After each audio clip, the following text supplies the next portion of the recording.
Shalom, selamat tahun baru 2017 dan selamat bertemu kembali dalam seri pelajaran Sekolah Sabat melalui siaran HCBN Malaysia, saluran Sekolah Sabat Anda.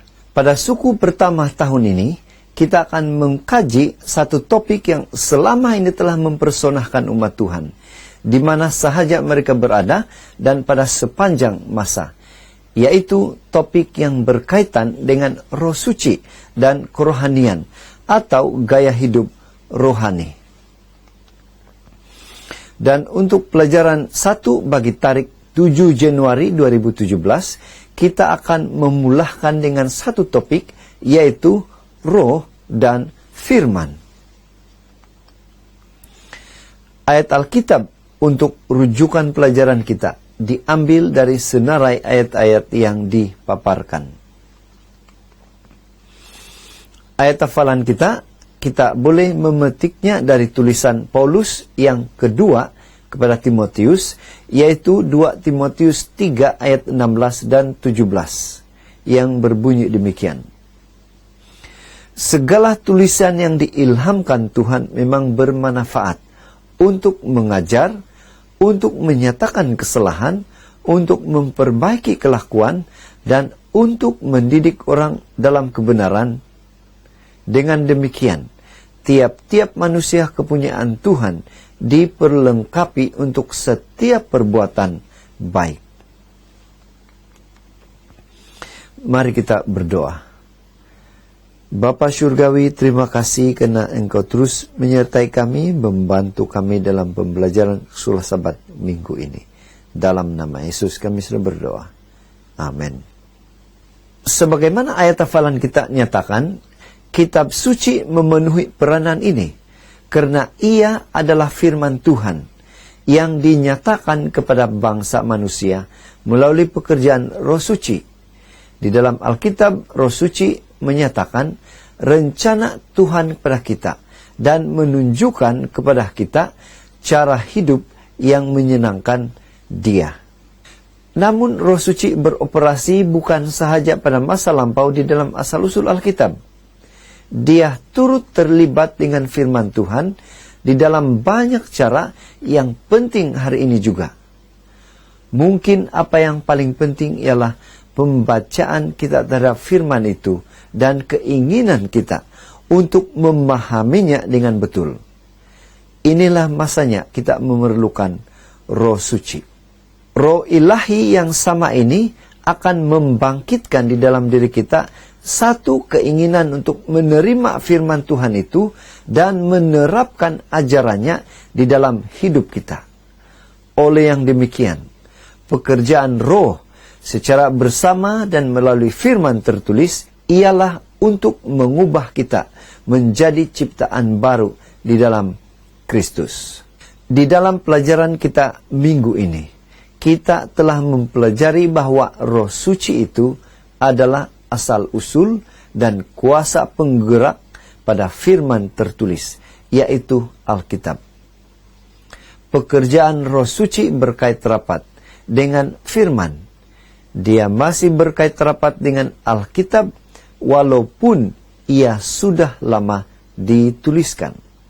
Intipati perbincangan kita tertumpu kepada topik berikut, yaitu topik besarnya adalah roh suci adalah asal-usul firman, di mana kita akan membahas hal-hal yang berkaitan wahyu pada firman, inspirasi pada firman, dan kebenaran. Topik besar kedua ialah roh suci adalah firman itu hari ini, yaitu kita akan membahas dia adalah guru kita dan tiada percanggahan di antara dahulu dan sekarang.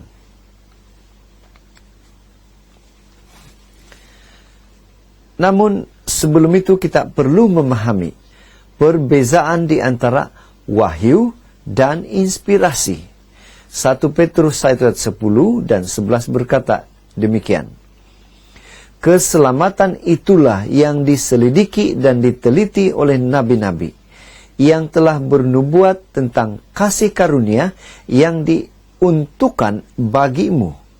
dan mereka meneliti saat yang mana dan yang bagaimana yang dimaksudkan oleh Roh Kristus yang ada di dalam mereka, yaitu Roh yang sebelumnya memberi kesaksian tentang segala penderitaan yang akan menimpa Kristus dan tentang segala kemuliaan yang menyusul sesudah itu.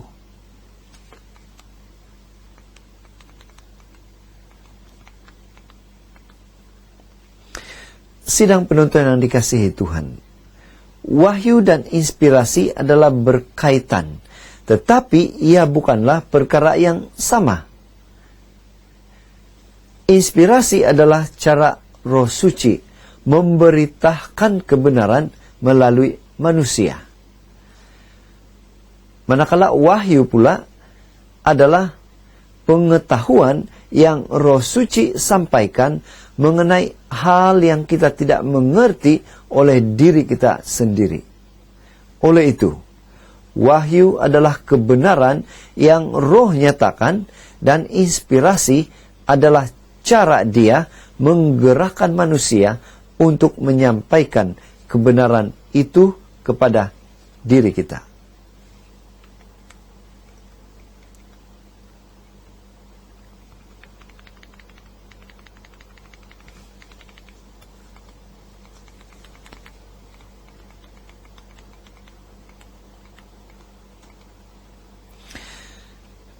Kita meneruskan kupasan pelajaran kita dalam tajuk kecil Wahyu pada Firman. 1 Korintus 2 ayat 10 mengatakan, karena kepada kita Allah telah menyatakan oleh Roh. Kita teruskan kupasan pelajaran kita dalam tajuk kecil Wahyu pada Firman. 1 Korintus 2 ayat 10 mengatakan, karena kepada kita Allah telah menyatakannya oleh Roh, sebab Roh menyelidiki segala sesuatu, bahkan hal-hal yang tersembunyi dalam diri Allah.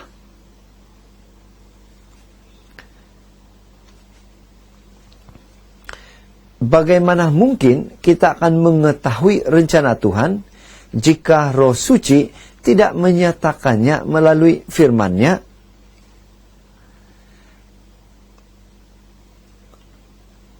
Jawabannya adalah Roh Suci menyatakan kebenaran itu kepada para penulis Alkitab.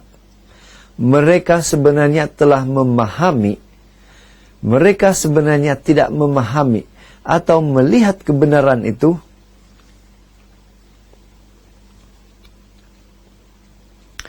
Bagaimana mungkin kita akan mengetahui rencana Tuhan jika Roh Suci tidak menyatakannya melalui firman-Nya?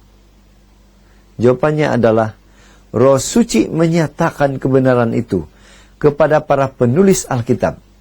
Mereka sebenarnya tidak memahami atau melihat kebenaran itu oleh diri mereka sendiri. Itu sebabnya Petrus berkata bahwa tidak pernah nubuat dihasilkan oleh kehendak manusia. 2 Petrus 1 ayat 21. Kebenaran dalam Alkitab adalah wahyu langsung dari Allah. Itu bukan ide atau tafsiran manusia semata-mata, tetapi ide dan tafsiran Allah.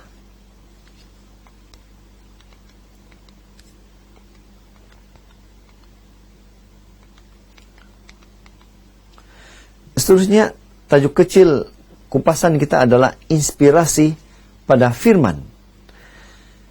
2 Petrus 1 ayat 21 mengatakan, sebab tidak pernah nubuat dihasilkan oleh kehendak manusia, tetapi oleh dorongan Roh Kudus, orang-orang berbicara atas nama Allah.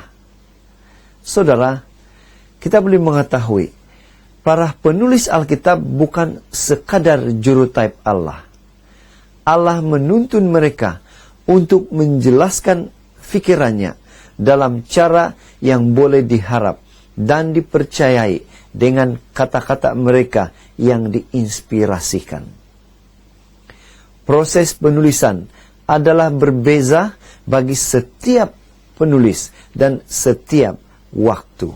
Kadangkala mereka menerima kata-kata yang tepat didahului dengan beginilah firman Tuhan. Yesaya 37 ayat 6. Kadangkala juga mereka melihat hayal atau mimpi yang mereka nyatakan melalui kata-kata mereka sendiri. Yeskiel 1 ayat 4. Dan kadangkala mereka memeriksa dan mengkaji untuk menjelaskan fakta dan ajaran dengan betul. Lukas 1 ayat 6. Seterusnya adalah kebenaran pada firman.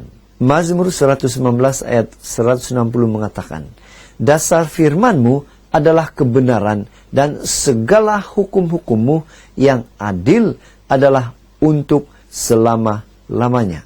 Saudara, sesetengah orang meragui kebenaran Alkitab karena alasan yang pertama adalah mereka tidak memahami bahwa para penulis Alkitab mengungkapkan kebenaran sesuai dengan zaman, tempat, dan budaya mereka.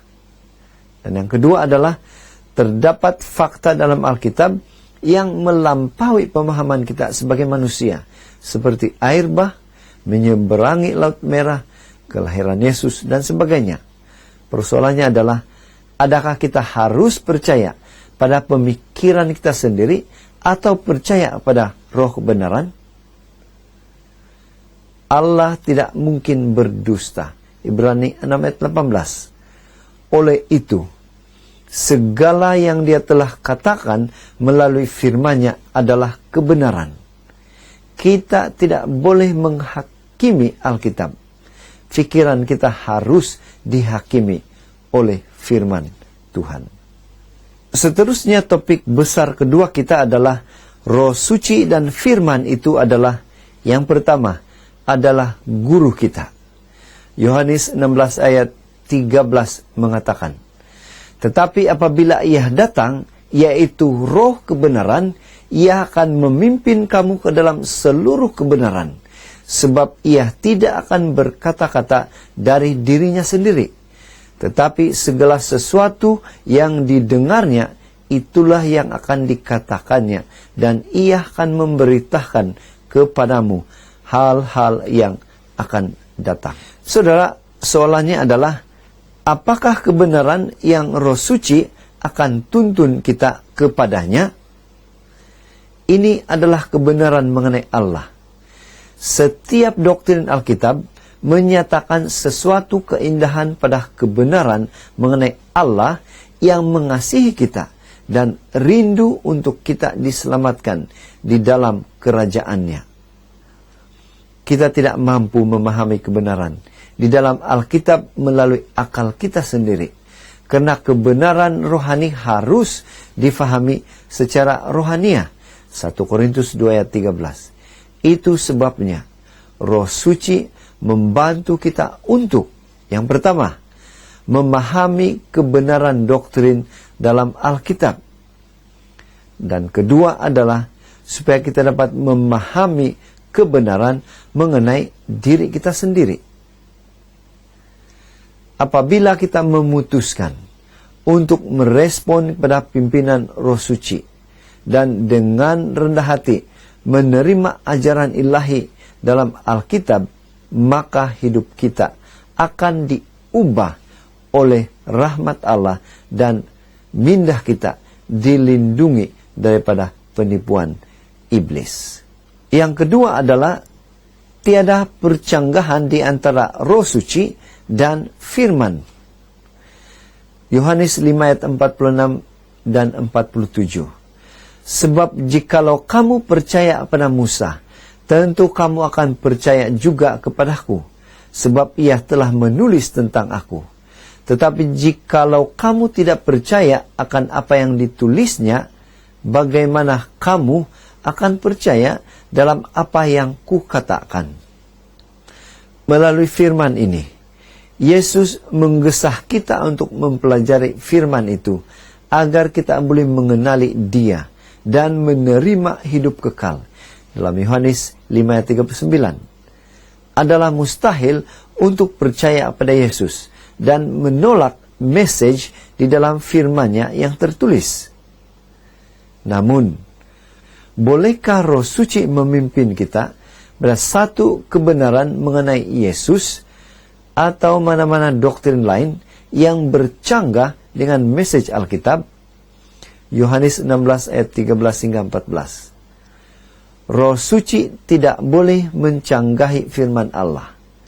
Jika seseorang berkata dia didorong oleh Roh Suci, tetapi mengajar doktrin yang bercanggah dengan Alkitab, maka dia tidak mengungkapkan kebenaran. Sidang penonton yang dihormati, Ellen White di dalam Step to Christ, pasal yang ke-12 muka surat 109 berkata, Allah bertujuan bahwa malah di dalam hidup sekarang ini kebenaran pada firman-Nya akan sentiasa diungkapkan kepada umat-Nya.